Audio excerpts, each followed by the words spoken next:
우리 이 시간 함께 봉독할 하나님의 말씀은 마가복음 11장 12절로 25절 말씀 중에서 우리 15절부터 19절까지 함께 봉독하도록 하겠습니다. 함께 봉독하십니다. 그리고 그들은 예루살렘에 들어갔다. 예수께서 성전에 들어가셔서 성전뜰 안에서 팔고 사고 하는 사람들을 내쫓으시면서 돈을 바꾸어 주는 사람들의 상과 비둘기를 파는 사람들의 의자를 둘러보시고 성전을 가로질러 물건을 나르는 것을 금하셨다. 예수께서는 가르치시면서 그들에게 말씀하셨다. 기록된 바 내 집은 만민이 기도하는 집이라고 불릴 것이다 하지 않았느냐. 그런데 너희는 그곳을 강도의 소굴로 만들어버렸다. 대제사장들과 율법학자들이 이 말씀을 듣고서는 어떻게 예수를 없애버릴까 하고 방도를 찾고 있었다. 그들은 예수를 두려워하고 있었던 것이다. 무리가 다 예수의 가르침에 놀라고 있었기 때문이다. 저녁 때가 되면 예수와 제자들은 의례 성 밖으로 나갔다. 아멘. 오늘 봉독해드린 이 본문의 말씀을 중심으로 참 성전 되신 예수님이라는 제목으로 함께 말씀을 나누겠습니다. 여러분들은 성경을 읽으면서 자신이 이해할 수 없는 부분을 만나면 어떻게 반응하십니까? 예를 든다면 성경 속에 나타난 기적들입니다. 혹은 예수님께서 보이셨던 어떤 특별한 행동들입니다. 그리고 오늘 본문의 말씀처럼 자신이 이해할 수 없는 부분을 만나면 어떻게 반응하십니까? 20세기의 영국의 철학자이자 수학자였던 이 버트란트 러셀이라는 사람이 나는 왜 기독교인이 아닌가라고 하면서 말하기를, 내가 예수를 믿지 않는 이유는 바로 오늘 이 본문에 나오고 있는 무화과나무 사건 때문이다 라고 그렇게 말을 했습니다. 지난주 살펴본 말씀처럼 예수님이 무화과나무를 저주하셨습니다. 11장 13절에 보면 멀리서 잎이 무성한 무화과나무를 보시고 혹시 그 나무에 열매가 있을까 하여 가까이 가서 보셨는데 잎사귀 밖에는 아무것도 없었다. 무화과의 때가 아니었기 때문이다. 이 버트란트 러셀의 반응은 이런 것입니다. 성경에 분명히 무화과의 때가 아니라고 되어 있는데, 그렇다면 무화과 나무가 열매를 맺지 못하는 것은 당연한 것인데도 불구하고 자신이 시장하여 열매를 찾았는데 열매를 맺지 않았다는 이유로 그 나무를 저주하다니, 나는 도무지 이런 예수를 믿을 수도 없고 받아들일 수가 없다라는 것이지요. 심지어 이런 행동은 소크라테스나 공자보다도 못한 모습이고 소인배의 행동이라고까지 표현을 했습니다. 가만히 생각해 보면 예수 믿는 우리들도 왜 예수님이 무화과나무의 때가 아닌데도 불구하고 열매가 없다고 저주하셨을까 의아한 생각이 들었습니다. 우리는 이 사실을 어떻게 이해하고 받아들여야만 될까요? 복음서를 보면 예수님께서 비유로 말씀하신 적이 참 많이 있습니다. 특별히 선한 사마리아 사람의 비유나 탕자 비유와 같이 어떤 이야기 형식으로 된 비유도 있습니다만, 예수님은 어떤 특정한 행동과 가르침을 통해서 우리에게 교훈을 주시려고 했던 비유들도 있습니다. 우리는 이러한 비유를 가리켜서 비유 행동이다, 이런 표현을 쓰기도 합니다. 예수님은 이 비유의 행동을 통해서 하나님의 메시지를 전하신 것입니다. 예를 들면 구약의 예스겔 4장을 보면 12절에 너는 그것을 보리빵처럼 구워서 먹되 그들이 보는 앞에서 인분으로 불을 피워서 빵을 구워라 말씀하십니다. 이 말씀은 하나의 비유의 행동입니다. 하나님은 이스라엘 백성들이 심판의 날이 다가오는데도 불구하고 계속해서 죄를 짓게 되자 예수겔 선지자를 통해서 그들이 장차 당할 일들을 생생하게 보여주시기를 원하셨던 것입니다. 하지만 여러분, 선지자의 입장에서 생각해 보십시오. 빵을 구워 먹는데 인분을 말려서 그것을 태워서 인분으로 빵을 구워 먹는다? 여러분이라면 하나님의 말씀이니까 순종해야 되겠다고는 할지 모르겠지만 가능하겠어요? 인분을 말린 것으로 태워서 빵을 구워 먹는다? 예수겔 선지자가 하나님의 이 말씀을 받아들이기가 힘든 겁니다. 그래서 하나님, 나는 어릴 때부터 부정한 것을 가까이 하지 않았습니다. 나는 도무지 이것을 받아들일 수가 없습니다. 라고 하니까 하나님이 그러면 인분 대신에 소똥으로 만든 연료로 그것으로 빵을 구워 먹어라. 그렇게 말씀을 하셨습니다. 자, 이런 행동들이 무엇이라는 겁니까? 비유 행동이라는 것입니다. 오늘 이 본문의 이 무화과 사건도 우리가 다 이해할 수 없는 부분이 있다라고 했는데 바로 왜 그렇습니까? 비유 행동이기 때문에 그런 겁니다. 예수님이 이 무화과나무의 사건을 통하여 전하고자 했던 메시지는 이것이었을 겁니다. 여기서 무화과나무는 구약을 배경으로 한다면 이스라엘 백성입니다. 그리고 무화과나무의 때가 아니라고 할 때 이 때도 단순히 무화과나무가 열매를 맺는 어떠한 때를 지칭하는 것이 아닌 하나님의 때라는 것입니다. 그러니까 겉만 무성하고 잎만 무성한, 그리고 열매를 맺지 못하는 무화과나무는 이스라엘 백성들로 결국은 하나님의 심판이 있을 것이라는 그러한 경고인 것이지요. 하나님은 우리의 삶에, 우리의 신앙에 열매를 맺기를 원하십니다. 예수를 믿는 삶에는 반드시 열매가 있어야 합니다. 하나님이 우리에게 성령을 부어주심도 성령의 열매를 맺게 하기 위함으로 주신 것입니다. 주님 안에 있는 자에게는 열매가 맺힐 수밖에 없습니다. 그러면 오늘 본문을 보면 예수님께서 성전에 들어가셨다고 그랬어요. 그런데 이 평상시에 볼 수 없었던 예수님의 과격한 행동이 등장을 합니다. 15절입니다.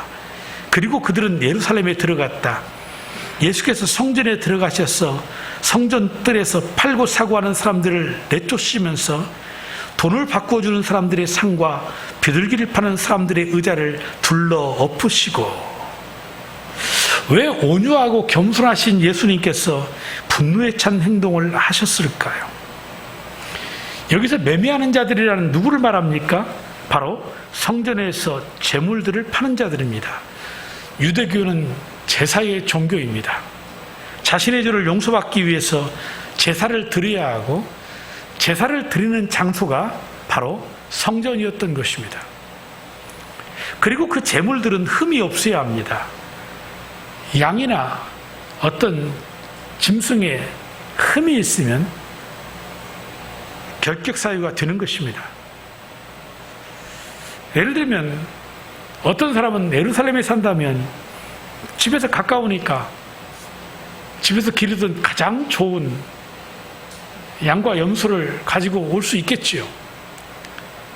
하지만 걸어서 일주일 정도 걸리는 곳에 사는 사람이라면, 그 이상의 거리에 사는 사람이라면 자기의 집에서부터 아무리 좋은 양과 염소라 할지라도 오는 과정에서 더러워질 수 있고 또 마를 수도 있고 전염병과 상처가 날 수도 있지 않겠습니까? 그러면 거절당하는 겁니다. 그래서 성전에서 관리하는 이 흠없는 재물들이 판매되었던 것입니다. 어찌 보면 참 좋은 정책이다, 이렇게 생각할 수도 있을지 모르겠습니다. 하지만 그 내막을 들여다보니까 거기에 이권이 개입되어 있습니다.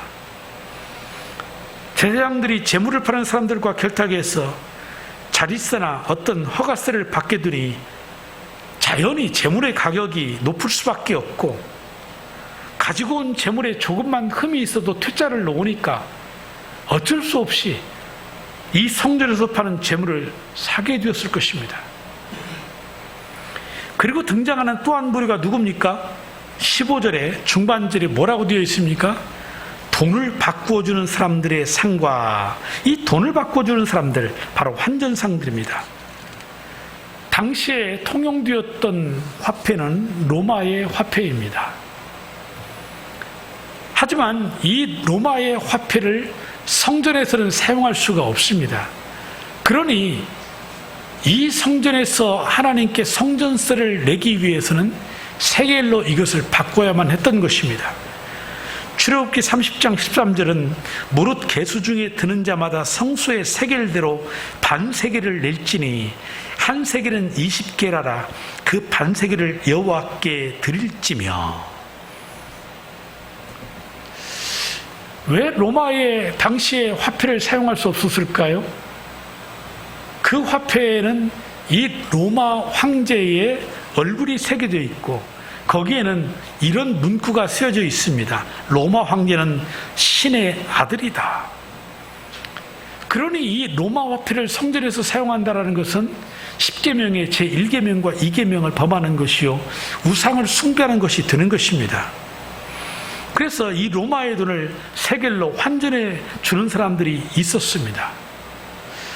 어찌 보면 이것도 어쩔 수 없는 상황에서 나오는 그러한 일이며 참 좋은 정책이라고도 생각할 수 있을 것입니다. 그런데 마찬가지입니다. 이 환전사들 역시 이 제사장들과 결탁하여 높은 수수료를 챙기는 사람들이었습니다.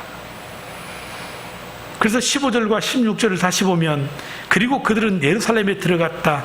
예수께서 성전에 들어가셔서 성전 뜰 안에서 팔고 사고 하는 사람들을 내쫓으시면서 돈을 바꾸어주는 사람들의 상과 비둘기를 파는 사람들의 의자를 둘러엎으시고 성전을 가로질러 물건을 나르는 것을 금하셨다고 했습니다. 그러면서 예수님께서 성전의 정의를 어떻게 내리십니까? 17절에 예수께서는 가르치시면서 그들에게 말씀하셨다. 기록된 바 내 집은 만민이 기도하는 집이라고 불릴 것이다 하지 않았느냐. 그런데 너희는 그곳을 강도의 소굴로 만들어버렸다. 이렇게 말씀을 하신 겁니다. 자, 그렇다면 이러한 본문의 배경 속에서 이 성전 정화, 성전 척결 사건 속에 담긴 진정한 뜻이 무엇일까요? 우리는 세 가지에 대해서 생각해 보겠습니다. 첫 번째가 뭐냐면 성전의 본질적인 회복을 말씀하신 것입니다. 말씀드린 것처럼 예수님은 내 집은 만민이 기도하는 집이라고 그랬습니다. 성전은 뭐 하는 곳이라는 것입니까? 기도하는 곳이다. 우리가 왜 이 성전의 교회에 나오는 겁니까? 하나님께 예배하기 위해서. 왜 우리가 이 성전에 나오는 것입니까? 바로 기도하기 위해서인 것입니다. 물론 집에서도 예배할 수 있고 집에서도 기도할 수 있습니다. 그러나 성전을 만드신 하나님은 이 성전에 기능이 있다는 것을 우리에게 말씀해 주시는 겁니다. 성전은 하나님께 예배하는 것이요 성전은 하나님께 기도하는 것이다. 그러므로 우리 성도들은 성전에 나와 예배하고 기도하는 습관을 들여야 합니다. 영국의 존 라일 목사님이라는 분은 이런 말을 했습니다. 죄는 기도를 이기고 기도는 죄를 이긴다. 여러분, 죄는 기도를 이기고 기도는 죄를 이긴다? 기도가 죄를 이긴다라는 말은 이해가 되는데 죄가 기도를 이긴다? 이 말은 이해하기가 쉽지 않을 수 있습니다. 이 말은 이런 뜻입니다. 기도하지 않으면 죄에 굴복할 수밖에 없고 기도하면 죄를 이긴다 이 말입니다. 기도하지 아니하면 죄에 굴복돼요. 기도하지 아니하면 우리의 신앙에 즐거움이 없고 신앙생활은 매너리즘에 빠지고 자꾸 시험과 시련이 우리에게 오게 되어 있어요. 그래서 우리에게 깨어서 기도해야 된다. 마귀는 우는 사자와 같이 산길을 찾지는데 누구를 공격하느냐? 예수 안 믿는 사람? 아닙니다. 그 마귀의 자식들이니까, 마귀의 종들이니까 건들 이유도 없어요. 내버려둬도 마귀가 원하는 삶을 살아요. 그런데 누구를 찾습니까? 바로 그리스도인들. 근데 그리스도인들 중에 누구를 찾는다는 얘기입니까? 기도하지 않는 사람들. 깨어있지 않고 기도하지 않으니까 마귀가 시험하는 것입니다. 그래서 기도가 상실되고 예배가 상실된 곳은 더 이상 교회가 아니고, 기도가 상실되고 예배가 상실된 삶은 더 이상의 그리스도인으로서의 삶의 능력이 나타날 수가 없는 것입니다. 교회의 본질은 건물이 아닙니다. 교회의 본질은 성도의 수도 아닙니다. 교회의 본질은 교회의 역사하고도 상관이 전혀 없습니다. 교회는 겸허한 마음으로 자신의 죄를 하나님께 회개하고 예배하고 기도하는 곳입니다. 사랑하는 성도 여러분, 오늘도 성전에 나와 하나님 앞에 진정으로 예배하며 기도하고 계십니까? 우리가 온전한 마음으로 하나님께 예배하고 기도할 때 하나님이 우리의 기도를 들으시고 우리에게 축복하여 주시는 줄로 믿습니다. 신앙의 진정한 회복과 교회의 회복은 기도와 예배로부터 시작된다는 것을 잊지 마시길 바랍니다. 아무리 교회의 건물이 솔로몬의 성전처럼 화려하다 할지라도 거기에 진정한 예배와 진정한 기도가 없다면 그것은 껍데기에 불과한 것이요, 비록 작고 보잘것없을지라도 그곳에 진정한 예배와 진정한 기도가 있다면 하나님이 그곳에 계시는 줄로 믿습니다. 저는 우리 예일교회가 바로 하나님이 거하시는 참 성전 되기를 주님의 이름으로 축복합니다. 그리고 두 번째로, 이 성전 척결 사건은 예수님이 참 성전이심을 우리에게 선포하신 사건입니다. 예수님이 성전 척결 사건의 핵심은 이 성전 안에서 짐승을 팔거나 돈을 바꾸는 것 등에 대한 잘못된 제사제도를 바꾸는 것이 아닙니다. 예수님이 이렇게 상을 엎으시고 저들을 내어주셨으면 저들은 그 다음에 그거 안 했겠어요? 똑같이 하는 겁니다. 예수님이 그거 모르셨겠어요? 아십니다. 그런데 왜 그러셨을까? 바로 앞에서 말씀드린 비유 행동인 것입니다. 예수님의 성전 청결 사건의 핵심은 뭐냐면 제사 제도 자체를 없어버리겠다는 것을 보여준 사건입니다. 다시 말해서 예수님이 참 성전이시다는 선포라는 것입니다. 요한복음 2장 19절로 22절을 보십시오. 예수께서 그들에게 말씀하시기를 이 성전을 허물어라. 그러면 내가 사흘 만에 다시 세우겠다 하셨다. 그러자 유대 사람들이 말하였다. 이 성전을 짓는데 46해나 걸렸는데 이것을 사흘 만에 세우겠습니까? 그러나 예수께서 성전이라고 하신 것은 자기 몸을 두고 하신 말씀이다. 예수께서 죽은 사람 가운데서 살아나신 뒤에야 제자들은 그가 말씀하신 것을 기억하고서 성경 말씀과 예수께서 하신 말씀을 믿었다. 예수님이 참 성전 되셨다라는 것입니다. 이 성전 제사에 있어서 제물이 아주 중요하다고 그랬습니다. 그 제물이 나를 대신해서 죽어야만 내 죄가 속량되는 것입니다. 그러나 이제는 이 양이나 염소가 죽어서 너희들의 죄가 속량되는 것이 아니다.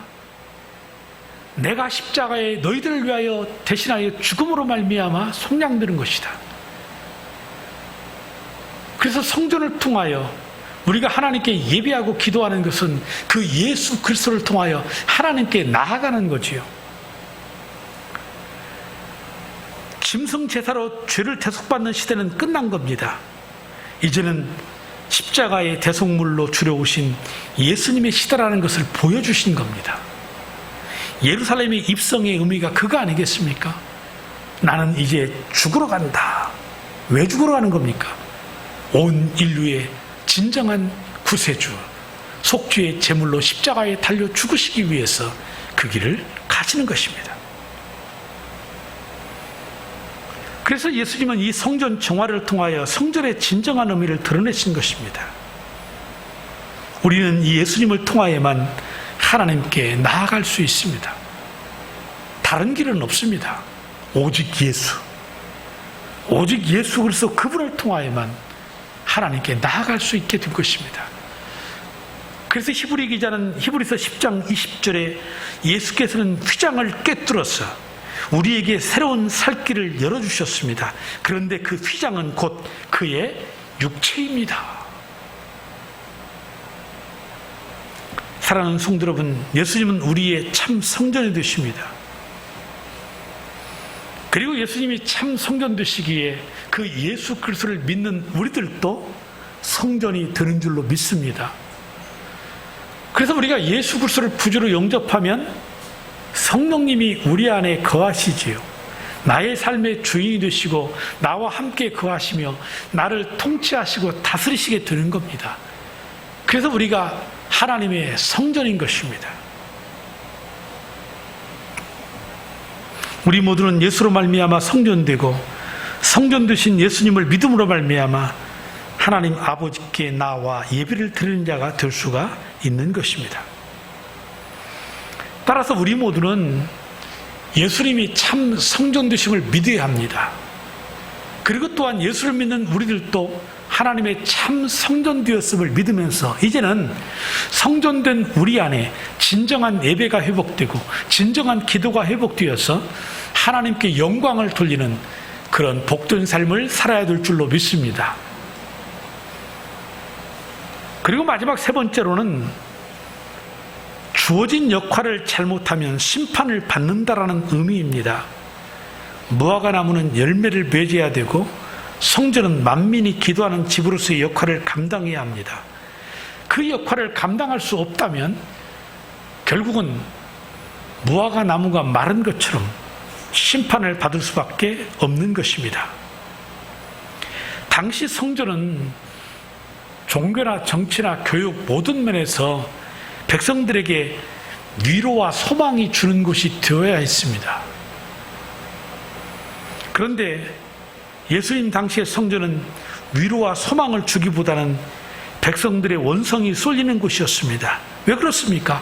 앞에서 우리가 살펴본 것처럼 성전으로서의 제 기능을 상실했고 오히려 고단한 백성들의 등을 치는 그런 곳으로 전락했기 때문입니다. 언제부터인가 한국교회는 3호 현상이 등장했다고 그랬습니다. 이 3화란 무엇일까요? 첫째가 허수입니다. 숫자를 부풀리는 것입니다. 예를 들면 제가 군대 생활할 때 우리 부대원이 1000명이 정도 되었는데 그런데 종교인 통계, 다시 말해서 교회에서 몇 명 정도 신자가 있다. 불교에 다니는 애들 신자가 몇 명이다. 천주교에 다니는 신자가 몇 명이다. 또 믿지 않는 무신론자가 몇 명이다. 통계를 딱 받아보면 전체 인원이 1000명인데 이 숫자를 합해보면 1500명이 되는 겁니다. 왜 그렇습니까? 이 초코파이 하나 먹으려고 교회도 가고 초코파이 준다 하면 절에도 가고 그리고 초코파이 하나 준다면 성당에도 가는 겁니다.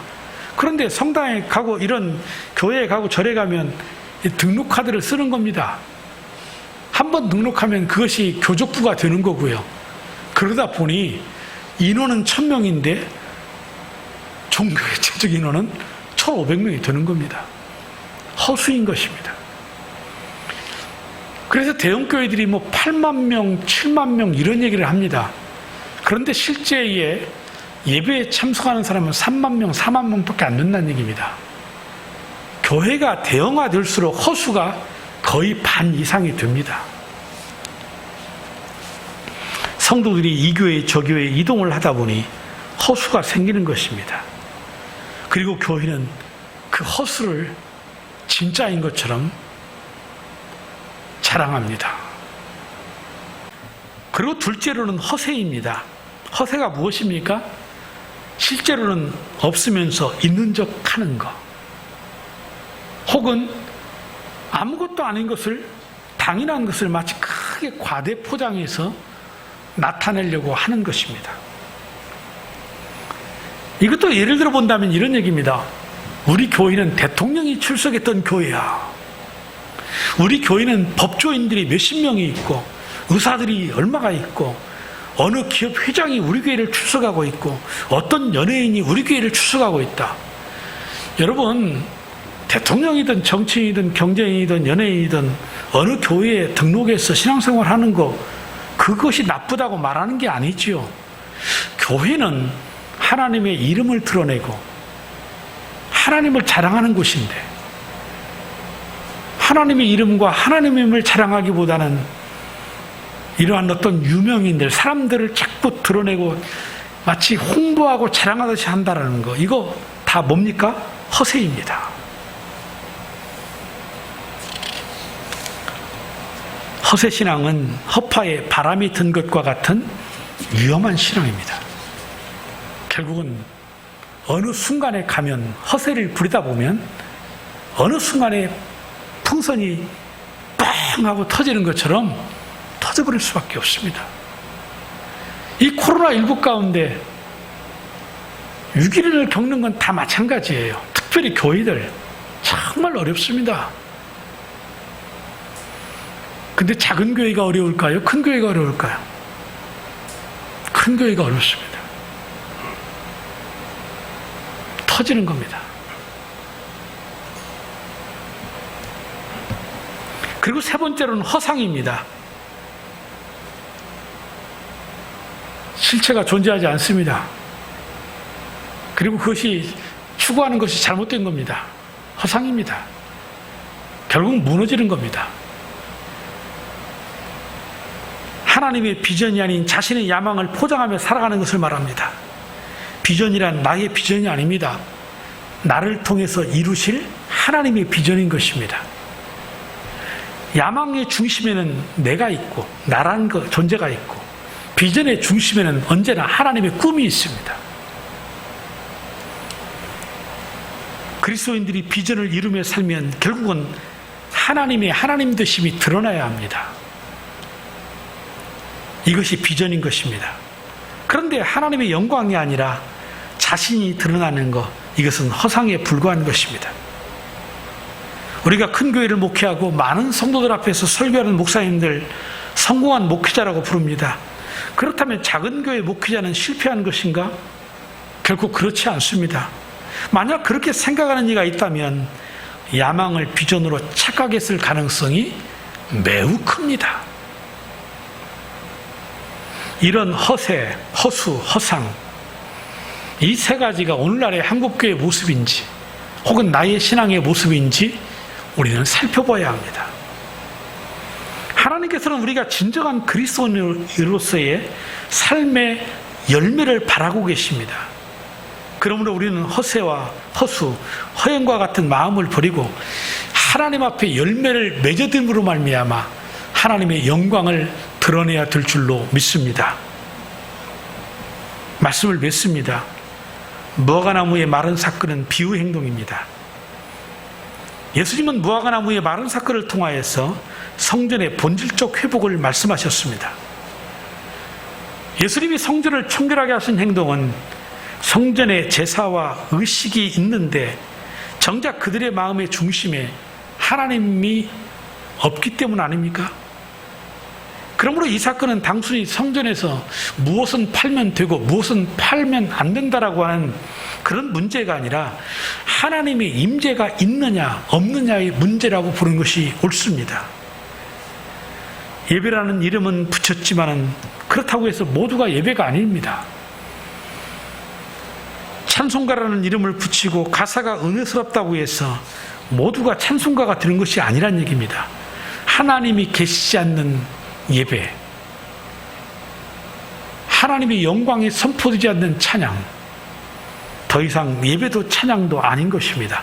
그러므로 잃어버린 그 성전, 교회의 본질을 회복해야 된다.